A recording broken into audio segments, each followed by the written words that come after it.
right off the hot presses here. I wish I had the way to send my text message to the screen. Friend of the show, watching right now. Appreciate you watching right now. I'm not saying any names. Thank you.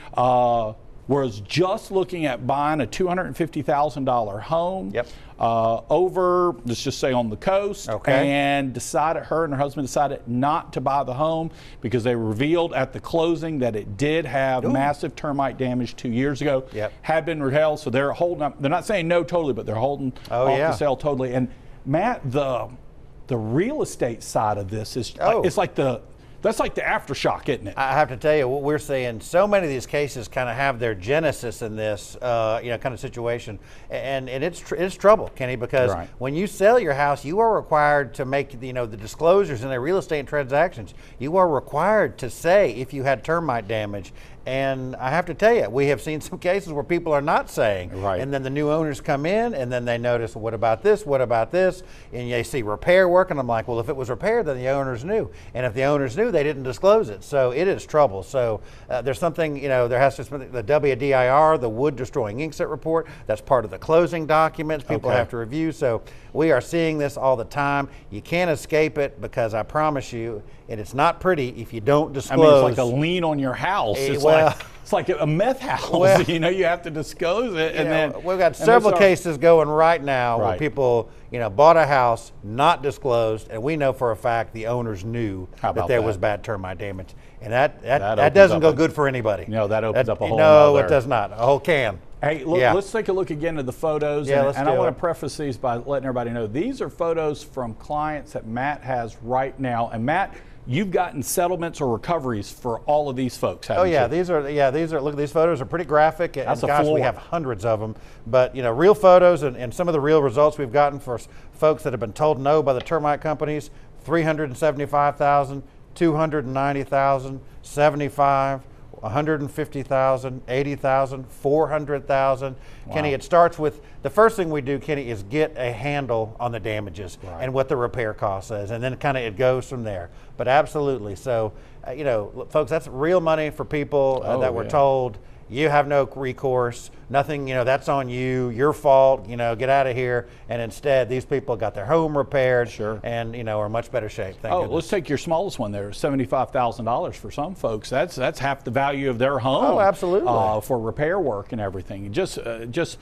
And you talked about that, and it's like we talked about with your lovely bride. I mean, it's just the stress factor of thinking your home is about to collapse underneath your feet. It's another toll. Right, and to tell you, and right now, and an elderly lady, she had to take a mortgage out at 85 years old, Kenny. 85 years old to take a mortgage out to get her house repaired. Wow. I mean, who has an extra 75,000 laying around? I don't. You may. I don't know. No. Right. So I mean, that's what we're talking about. And you don't want to talk about stress. I mean, you can imagine this poor lady sitting there. Well, I went to the bank, and and I'm like, well, yes, ma'am. And anyway, I'm feeling for Bernice in Hattiesburg, who just called in. I mean, you could tell she's worried about keeping her lights on on the back porch on that side.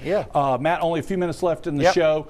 If you do see some sign of termite damage in your home right now, do you call the termite company first? You video on your phone. You call the termite company first, have them come out there, and if they give no for an answer, you call me. Okay. So video first, call termite company second, call me third. These are big names. I mean, we're not saying them on air right now, but these are the commercials you're seeing on. And by the way, it's like if you're watching any type of cable or news and direct TV advertising. It's termite season for them too. Oh boy, yes. I mean, all the major companies are these the companies that you're dealing with? Oh, absolutely. Frequently, absolutely. And it's it's an industry that in a lot of ways has gone unregulated, checked, so to speak. And they've let a lot of things get slack, a lot of just kind of gotten loosey-goosey. And what we're seeing now is they've gotten our full attention, and we're getting to tighten it down. So hopefully, and the hope is, listen, my prayer is that they do it right for everybody, and I got a different line of work. I'll do something else. I work, other things. I'll go back to regular, car wrecks and other things like that. But unfortunately, so far, got plenty to do. You'll go back to finding insurance companies. Absolutely. I'm still finding. Yeah, sure. Still doing that too on the side. I got a lot of time in the day.